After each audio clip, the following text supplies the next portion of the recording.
Olá! Hoje vamos continuar com as nossas entrevistas.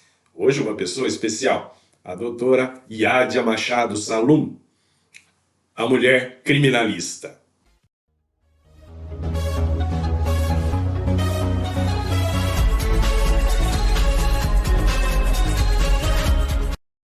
Gente, então, como eu disse, estamos hoje aqui com uma pessoa muito especial, uma grande amiga e colega de trabalho, e que vai trazer coisas muito legais aqui para nós, vai falar sobre a sua vida e tudo mais. Estou falando da advogada criminalista doutora Yádia Salum. Yádia, muito obrigado por você ter aceito o meu convite de vir até aqui, conversar com a gente, gastar os minutinhos que são tão preciosos aqui. Imagina, eu que agradeço a confiança, agradeço o convite, parabenizo pela iniciativa, né, de transmitir conhecimento, de transmitir experiências, né, para profissionais, estudantes, interessados na área jurídica. Agradeço imensamente o convite e a participação. Ah, Yádia, você é muito bem-vinda aqui sempre. Yádia, me conta uma coisa. Eu sempre pergunto para todo mundo. Você é uma advogada que trabalha na área criminal. Como é que foi essa escolha? Como que você chegou até aí? Nossa, professora, é uma história bem interessante, porque na faculdade eu sempre gostei, né, da área criminal, né, do direito penal, mas nunca me vi trabalhando nessa área, para falar a verdade. É uma área fascinante, mas eu confesso que não me via, né, o meu futuro profissional nessa área. Aí, logo que eu me formei, né, para dar continuidade, né, aos estudos acadêmicos, iniciei um mestrado, e no mestrado, o professor, né, sabe disso, mas no mestrado, os alunos já são colocados para ministrar conteúdo.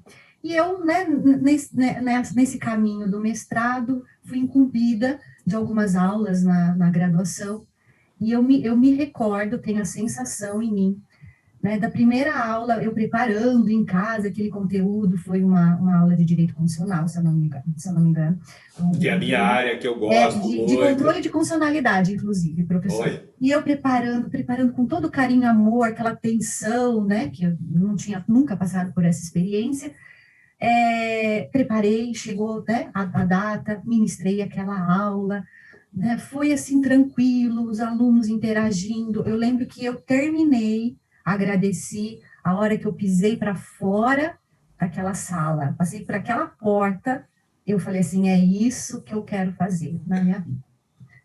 Né? Abriu a minha mente, abriu completamente a minha mente, que é uma coisa que eu nunca também tinha pensado, cogitado lecionar. Não tinha a menor possibilidade no meu planejamento isso. E a hora que eu saí daquela sala de aula, professor, era uma sensação de assim, que eu encontrei o meu caminho. Ponto. E a partir daí, realmente, não mais abandonei. Não mais abandonei. Isso foi no ano ainda de bem, 2000. ainda bem. Foi no ano de 2000, e ó, estamos em 2021. 21 anos que eu estou realmente nesse cargo de docência. E a área criminal, o que, que aconteceu? Quando eu iniciei a docência, a disciplina que me escolheu, não fui eu que escolhi, hein? A disciplina que me escolheu, que apareceu as oportunidades, que não foram, né, não uma só, mas foram até várias, a disciplina que me escolheu foi a penal.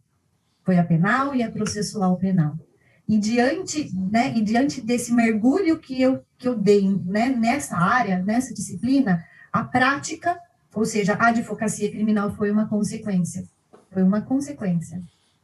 Olha que Então, interessante. Então, você iniciou na área criminal, justamente em razão das aulas. Olha, do magistério, exatamente, professor. Foi o inverso, todo mundo acha que eu fui uma advogada criminalista que depois passou a lecionar, e na foi o que eu verdade pensei também. não, foi o inverso, foi o inverso. Olha, mas no meu caso, o direito constitucional entrou na minha vida, né? Isso diz a Constituição, porque eu falo que eu prometo falar aqui que eu não conto quanto tempo que eu estou nessa vida jurídica.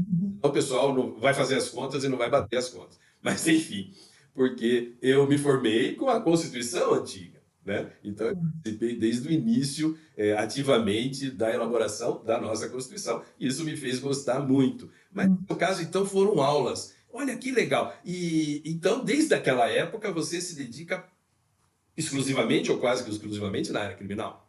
Sim, a partir daí, né, a minha dedicação à área criminal foi tão grande, né, o estudo foi tão intenso, porque é uma responsabilidade você passar esse conteúdo. Você precisa realmente dominar um conteúdo para você transmitir com competência. Então, a minha imersão realmente foi tão grande nessa área, que eu acabei aos poucos resolvendo questões, orientando, e eu já advogava, né? Mas aquela advogada no começo da carreira que pega uma questãozinha civil, depois uma de família, até tinha a criminal, mas não como algo preponderante. E aí, né, o conhecimento adquirido com a docência me capacitou num grau de eu mergulhar mesmo nessa área, e hoje eu posso falar que eu faço exclusivamente, única e exclusivamente, a área criminal. Puxa, muito legal. Você sabe que eu tive uma vivênciazinha com criminal, bem pequenininha, né? Eu tava no último ano já, e eu saí do emprego e fui trabalhar, estagiar, né, no escritório de um advogado criminalista. Não me atraiu, realmente não me atraiu esse ponto. Eu acho que depende muito de vocação mesmo, né, Yádia? Quer dizer, você foi chamada, ou seja, você foi vocada, né, vocacionada para isso, e acabou encontrando a razão do seu trabalho, não é isso?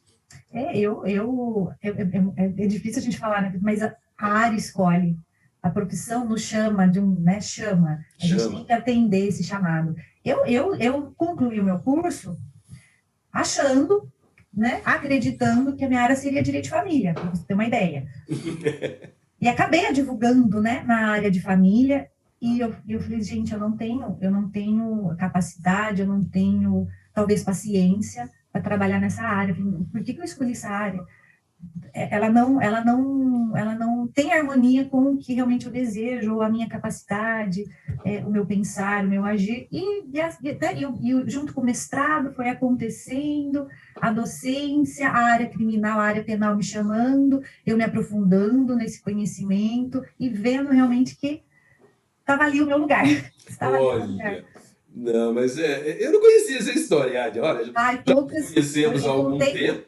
pouquíssimas vezes, sabe, pouquíssimas pessoas ou profissionais, assim, colegas, sabem realmente dessa história. Agora a gente vai divulgar, né? Agora vai virar público, vou pôr no Jornal Nacional.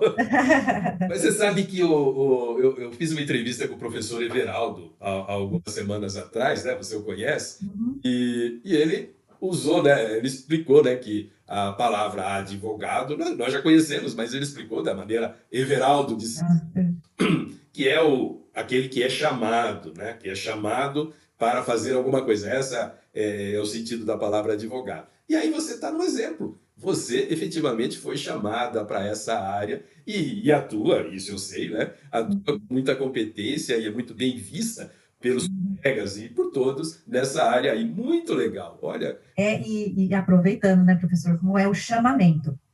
Como assim, é, a gente vai caminhando conforme a nossa vocação chama. Então, estava na área criminal e, né, já desenvolvendo vários trabalhos na área criminal, e apareceu o primeiro júri, né? Porque aí o advogado, quando escolhe a área criminal, bom, a primeira tensão, o primeiro medo, aquele friozinho da barriga, é quando se depara com o júri, com o primeiro júri. júri. Yadia, júri. Eu sempre tive vontade de fazer um júri, mas nunca tive coragem de fazer. Como é que é trabalhar no júri, Yadia? Como é que é defender um cliente, defender alguém, um réu na instituição do júri? Conta tudo para nós aí, Yadia. Ai, o júri, né? Então, como nós estávamos conversando, professor, no vídeo anterior, né, o júri realmente, ele dá aquele frio, ele dá aquele pânico, ele faz com que a gente tire uma coragem de dentro de si muito grande. Principalmente o primeiro, né? O primeiro é muito desafiador. E eu, particularmente, professor, como eu já havia narrado, nunca imaginei trabalhar na área criminal, pelo menos né, como advogada criminalista. Então, eu nunca tinha participado de um júri como estagiária. E o meu primeiro júri foi um júri sozinha, não tive participação de ninguém. Mas aquilo me chamava, eu queria fazer, eu queria ter essa experiência, né? Eu queria ter essa experiência de participar de um júri no meu exercício profissional como advogada. E quantos anos você tinha? E quantos anos você tinha nesse primeiro júri, Adja?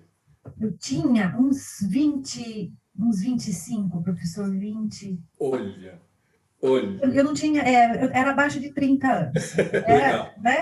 Eu já estava lecionando, né, como eu disse, então eu tinha todo um amparato teórico sobre a instituição, sobre o procedimento, mas a experiência ainda não. E me preparei, então eu tinha o conhecimento do passo a passo, dos procedimentos, estudei muito afinco, né, todo o processo, quase que falava as páginas de cabeça, e a oratória, e a nossa oratória como professor, sem sombra de dúvidas, me ajudou imensamente. Esse primeiro júri foi uma sentença condenatória, tá? Né? Até fiquei um pouco chateada, porque eu saí daquele plenário do júri quase que aplaudida, professor, não é? Parece, ai, mas quase que aplaudida. Falei assim, nossa, adorei a sua explanação, a sua dedicação, porque o júri é um pouco teatral, o júri, ele desenvolve na gente aquele artista, né, aquele orador, e como eu dominava muito o caso, sabia de detalhes, de informações, não deixei nada passar, então eu apresentei tudo aquilo para os jurados, então foi realmente muito gratificante. Foi aquela sensação, de novo, tive aquela mesma sensação. Terminou o júri, saí por aquela porta, eu falei, quero fazer isso, eu quero de novo, né? Quero fazer aquela, né? Quero passar por essa sensação de novo. Nossa, que legal. Você sabe que nas semanas jurídicas que a gente tinha na faculdade, que, né, na época também, nós tivemos uma palestra com um advogado falecido, né, Valdir Troncoso Pérez. Que coisa espetacular, que vontade de falar do jeito que ele falava, que coisa linda que era, né? Muito gostoso de ver. O júri ele é muito criticado, alguns enaltecem, alguns gostam, né? Outros o criticam, ele é um procedimento que está sempre exposto à mídia, esses casos de clamor sempre nos levam a questionar se é um meio eficaz ou não, né, professor? O Valdir Troncoso Pérez, que eu mencionei, né? Ele se tornou assim bem conhecido justamente por defender casos que a mídia também cobria, né? E ele participou muito daquela questão da legítima defesa da honra, né? Do sujeito que matava a esposa, coisa do tipo, né? Que hoje a gente até está no feminicídio, já é uma outra coisa, né? Na época ainda era bastante latente essa questão, e os advogados conseguiram convencer os jurados, né, a inocentar o marido que matava a esposa. Olha só quanto tempo faz isso, né? Essa questão, né, recentemente, professor, ela foi analisada pelo STF, e num voto do ministro Dias Toffoli, né, ele deu uma liminar, considerando essa tese, legítima defesa da honra no homicídio, como uma tese inconstitucional, que proibindo, né, aos advogados, aos defensores, alegarem, desde a fase de inquérito, não pode, sob pena de nulidade, hoje processual, a defesa questionar esse aspecto do relacionamento, talvez esse comportamento de traição, né, da mulher com o seu companheiro. E aí eu não sei se o professor gostaria de saber a minha opinião sobre isso. Eu talvez com certeza. Talvez com certeza. Que muita gente gostaria de saber. Porque a gente, né, é um tema muito complicado. Envolve sim o feminicídio, como a gente teve o caso recente da Tatiana, né? Isso. Mas a legítima defesa da honra é uma tese repugnante hoje? Eu concordo que sim. Eu, como advogado de defesa, não trabalharia nesse aspecto de pleitear uma absolvição, porque a mulher, né, era adúltera, ou a mulher traidora deve morrer, ou é uma justificativa para matá-la. Nunca. Isso já entra num campo de moral, de ética, né? Até um campo meio religioso. Não é da minha índole, não faria. Mas uma coisa é eu proteger a plenitude de defesa. Eu não posso compactuar com uma decisão que restringe a amplitude que uma pessoa possui de se defender.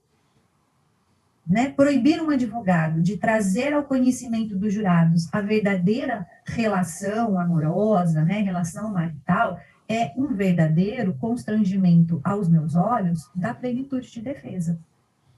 Se, ao abordar o relacionamento amoroso, o advogado ficar batendo na tecla de absolvição, isso é uma questão realmente que a gente tem que tomar cuidado, mas desenvolver, mostrar para os jurados, num júri, como que ambos se comportavam, para depois buscar talvez uma diminuição de pena, uma fixação de uma condenação na pena mínima, é outro caminho, talvez um caminho correto. Perfeito. É aí que é o complicado, cercear essa plenitude, porque no júri a gente não fala nem ampla defesa, a gente fala plenitude de defesa. Plenitude de defesa. É algo que deve ser ilimitado. Perfeito, eu não tinha pensado nisso, mas perfeito. Mas uma coisa mudando um pouquinho, né? Uma coisa do júri que eu acho interessante é que a decisão do júri, ela nem pode ser alterada pelo Tribunal de Justiça. É verdade isso mesmo? Verdade. O júri tem, a decisão dos jurados tem essa característica, soberania dos vereditos, né? Nada está acima do que os jurados decidem. Cabe recurso, dá para nós discutirmos o que foi decidido no júri, sim, mas não com a possibilidade de reformar.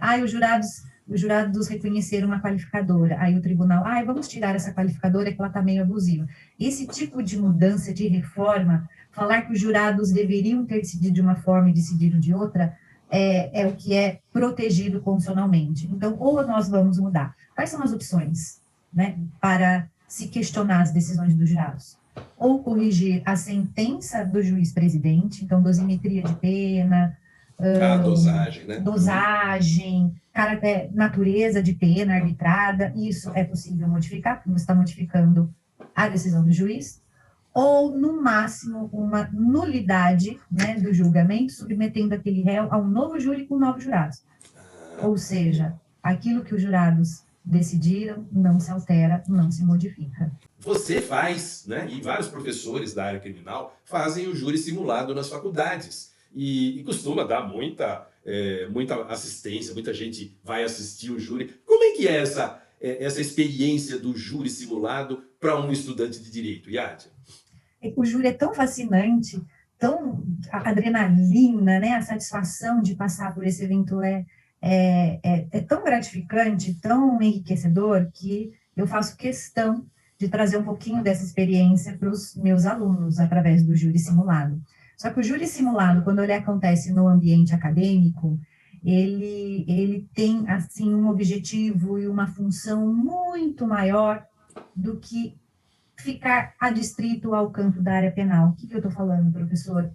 O aluno, quando ele decide, ou ele é escolhido a participar, né, dessa atividade, o que se desenvolve? Desenvolve o trabalho em equipe, né, porque o júri simulado, quando eu desenvolvo em grupos de alunos, então o trabalho em equipe, o trabalho de pesquisa, o estudo de caso, a oratória, a desenvoltura, tudo isso é trabalhado, né, é trabalhado com o aluno nessa apresentação. E fora, professor, a experiência e a lembrança que esse estudante vai ter o resto da sua vida. É algo que marca mesmo, né, eternamente. Algo que é uma sensação, uma experiência que o aluno nunca vai esquecer. Isso eu tenho visto. Conversando muitas vezes com alunos depois, né, do júri simulado, a gente percebe que eles se sentem mais seguros, né? Olha, muito legal isso daí. Que experiência fabulosa que você consegue propiciar para esses alunos, né? A única situação chata, né, pena, é que a gente não pode fazer essa atividade várias vezes por semestre ou com todos os alunos ao mesmo tempo, porque realmente demanda uma dedicação, um tempo muito grande, né? Precisa haver um encaixe no calendário da instituição, não interferir nos conteúdos que são ministrados nas aulas. É a única, né, desvantagem aí. Mas quando existe... É uma atividade extra, né? É uma atividade extra, né? Então, mas quando dá certo de nós encaixarmos essa atividade extra, ela é muito gratificante. Para nós, professores, que nos deparamos né, com o crescimento do aluno, falou, nossa, olha a capacidade que esse aluno tem. E às vezes sentadinho lá no banco na sala de aula, a gente nem A imaginava. gente não percebe, exatamente. Olha quantas surpresas agradáveis eu tive participando, assistindo esses júris aí. Mas mesmo, né? E, Adia, mudando um pouquinho de júri para o marketing pessoal, que é uma coisa que a gente sempre tem restrições assim muito grandes, né? O advogado ele tem todo um código que faz com que as suas propagandas sejam bastante restritas e é adequado isso. E, e eu vejo que você faz parte de um grupo, ou você se apresenta como mulher criminosa, não, digo, mulher criminalista, né? Aí eu falando aí. Eu falo que todo advogado que trabalha na área criminalista, na área criminal, eu chamo advogado criminoso, mas é uma brincadeira que eu faço. Então, como é que é essa apresentação? Como que isso traz algum benefício, alguma vantagem? Conta pra gente como é que é esse negócio. O advogado hoje se viu num outro ambiente, que é o ambiente virtual, onde ele também procura se posicionar, procura, né, se mostrar para o público, e nós temos que tomar realmente muita cautela. Nós estamos ligados a uma instituição que controla demasiadamente essa divulgação, essa publicidade. O papel do advogado no ambiente virtual, eu acho que deve ser mais de informação, trazer conteúdos, trazer informações, atualizações e tomar realmente muita cautela para não captar clientela, né? Que é isso que é vedado, gente. Não é uma propaganda, eu ganhei a ação, eu faço isso, eu cobro aquilo. Não é esse caminho, porque esse caminho vai lhe trazer realmente uma séria responsabilidade disciplinar. Mas mostrar, né, o que os tribunais estão entendendo, o que quer dizer um determinado assunto, explicar a área criminal. O professor fez uma brincadeira, né, mulheres criminosas. O meu perfil chama, né, mulheres criminalistas no Instagram. E advogado de bandido, advogado criminoso, isso um comportamento muito comum. É algo que a gente se depara quase que diariamente, essas questões. Você vai defender bandido? Como que é defender um criminoso? Advogado que defende bandido é bandido como, né, da mesma forma.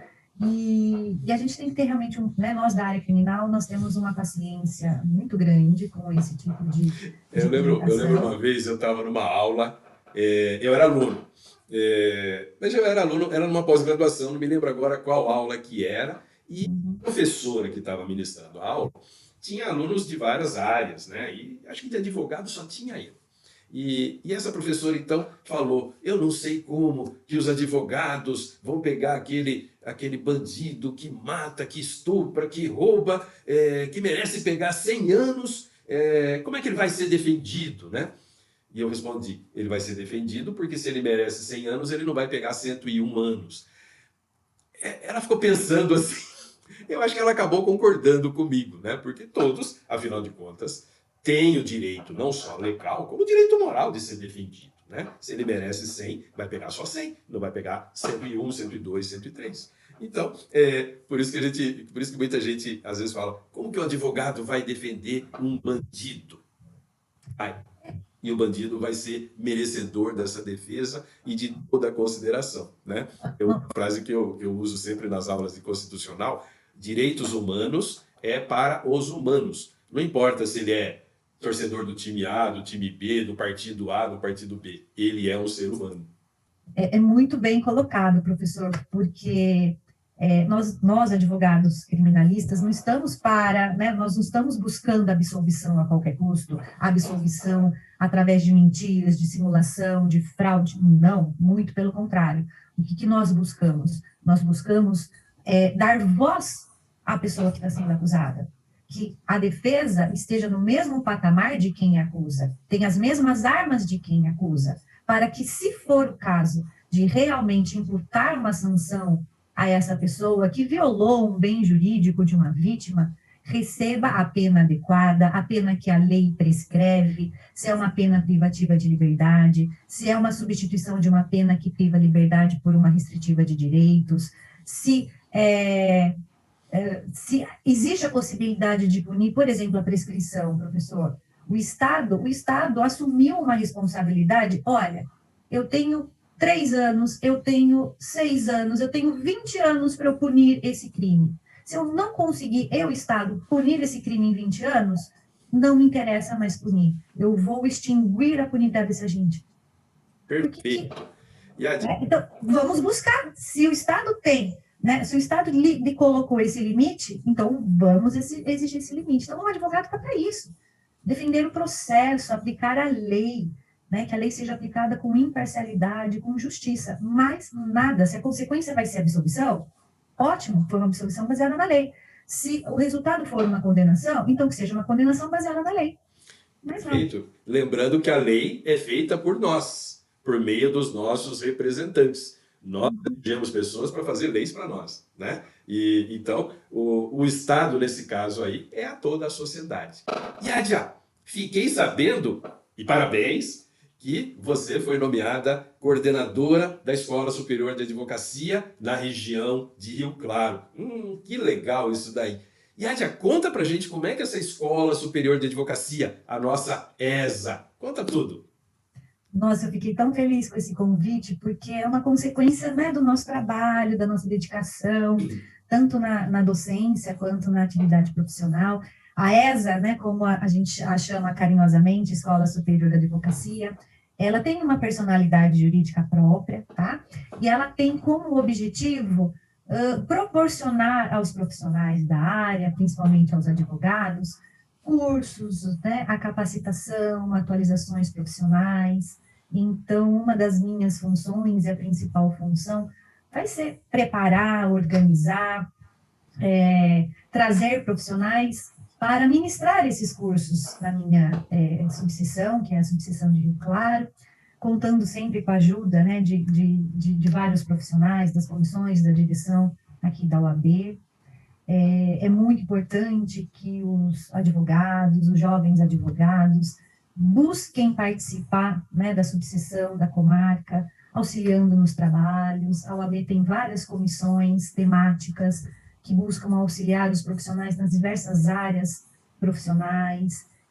Nós estamos vivendo esse mundo digital, né, essa era digital, então os cursos estão de forma remota, a gente consegue atingir um público, né, que sai fora daquele nosso território, daquela nossa região. A gente atinge municípios né, os municípios dos estados, até em outros estados. Então vai ser uma experiência bem legal. Espero poder realmente contribuir aqui com o aprendizado. Eu bati um papo com um advogado jovem, depois eu ponho o card aqui para o pessoal ver também, o Matheus. É um jovem brilhante, né? E ele comentou muito a respeito de comissões, né, da OAB, que ele participa, acho que de três ou quatro comissões que ele participa, e ele realmente comentou o crescimento intelectual e profissional que a gente tem nessas comissões. Aqui também na região tem, né, Yádia? Tem jeito de participar também, não é? Tem, professor, e eu fico imensamente feliz e orgulhosa quando eu vejo nessas comissões nossos ex-alunos já, assim, né, engrenados na profissão, empenhados em ajudar, em contribuir com a sociedade de um modo geral. Então, essas comissões são muito bem-vindas, elas auxiliam demais a OAB, né, no contato com a sociedade, no contato com as autoridades judiciárias, membros do Ministério Público, né, justiças, polícias. É realmente um trabalho que não tem a sua devida divulgação. É um trabalho que a OAB faz, né, que eu acho que não tem a sua devida divulgação na sociedade, porque é pouco conhecido. Sim, isso eu noto, né? Dentro do nosso meio até a gente tem, né? A gente conhece e tal, mas fora do nosso meio, né? Fora do meio jurídico, são pouco conhecidos. Sei lá, como é que a gente faz para divulgar isso, né? Se bem que a gente está fazendo isso agora. Estamos fazendo isso agora, né? Porque Com certeza, auxilia demais. A população deve buscar ajuda, né, dessas comissões, no ponto de vista de solucionar algumas questões, de dar caminhos, de abrir mente, de conversar realmente com órgãos, autoridades. A melhor forma é a divulgação. A partir do momento que se divulga, a sociedade toma conhecimento e vai buscar, né? Vai buscar essa orientação, essa ajuda. É muito importante os próprios advogados também estarem inseridos, porque essas comissões, né, essas atividades nos protegem, nos resguardam também. Então, é muito válido. A nossa profissão tem lá seus problemas também, não são todos, não são tudo flores, né? Porque a gente tem lá, inclusive, relações com autoridades, de vez em quando a gente tem algum entrevero, alguma coisa assim, e isso faz com que uma proteção, né, até pela importância do advogado na sociedade, né, essa proteção é importante, vale a pena sim. Bom, Yádia, o que eu tenho que falar mais? Pelo amor de Deus, a gente poderia falar um monte de coisa, mas o tempo da gente é escasso, a gente tem que respeitar o tempo das pessoas também. Yádia, o que eu devo falar para você é isso. Primeiro, muito obrigado, né? Primeiro, por você ser tão amiga, ser tão gentil com todos, como você sempre foi. Segundo, de ter dispensado esse tempinho, eu sei que você está em plena atividade, tanto docente como profissional, e você reservou esse tempo. Não é pouquinho não, né? Porque o pessoal vê apenas o que a gente grava, né? Mas tem processo antes e você participou pacientemente de todo esse processo. Então, eu tenho que agradecer demais essa sua participação e o que você trouxe para a gente colocar no vídeo e ajudar, né, a população como um todo, ajudar as pessoas a conhecer melhor a nossa profissão, o nosso trabalho e, sei lá, e tudo mais que a gente pode fornecer para a turma. Muito obrigado, Yádia. Deixo aí para você. Fique à vontade. Agora o microfone é seu. Ai, professor, eu que agradeço essa oportunidade, né, essa confiança. O trabalho que o professor está desenvolvendo é de um nível intelectual, de um nível tecnológico, né, assustador. O professor está de parabéns. É uma missão muito bela, né, essa transmissão de conhecimento, e eu sou extremamente grata de ter tido a oportunidade de compartilhar também um pouquinho da minha experiência, da minha vivência aqui no seu canal, aqui na sua atividade, aqui no seu, como a gente pode falar, no seu objetivo, né, no seu projeto. Muito obrigado mesmo, agradeço de coração. Você é sempre muito bem-vinda e olha, vamos programar uma próxima. Aí, vamos. Mais um pouco para frente a gente volta a falar. Yádia, um grande abraço e muita saúde para você e toda a sua família. Obrigada, tchau, tchau.